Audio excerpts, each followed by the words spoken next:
here at Fairhaven Bicycles, and we're going to talk a little bit about e-bikes today.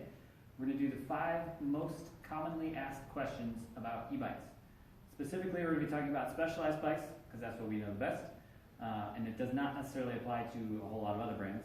But the main question people ask first off is, how much do they weigh?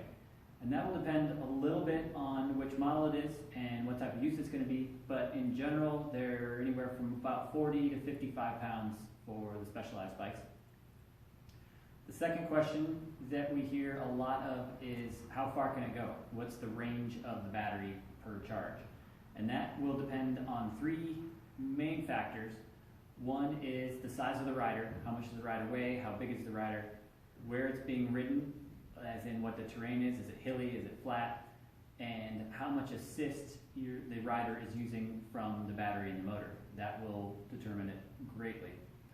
As a broad range, most of the specialized bikes are getting anywhere from about 20 miles to 65 miles. Certainly some are getting even more than that. The third question is, how long does it take to charge? Typically from a fully dead to fully charged is about between 4 and 5 hours. And that will just depend on how far you've used the battery. The fourth question is, how fast do they go? And that will also depend on which model it is, and will depend on what class of bike they are. There's a class 1 bike that is designed to have the motor shut off at 20 miles per hour, and a class 3 bike that is designed to have the motor turn off at 28 miles an hour. And lastly, a very big question that is very much regionally answered is, where can they be ridden?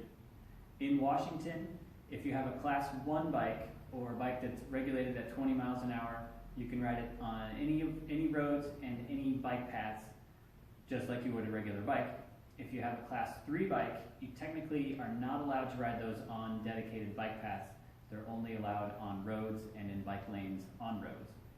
For mountain bikes, that is going to be very specific to the region, to the landowner, and whether it's private or state-owned or federal or that type of thing.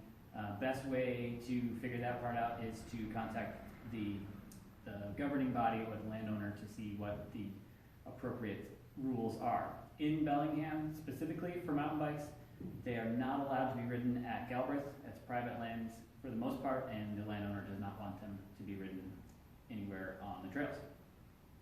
If you have any other questions, or if you'd like to see it in person, stop by anytime. We have many of them in stock, ready to test ride whenever you are.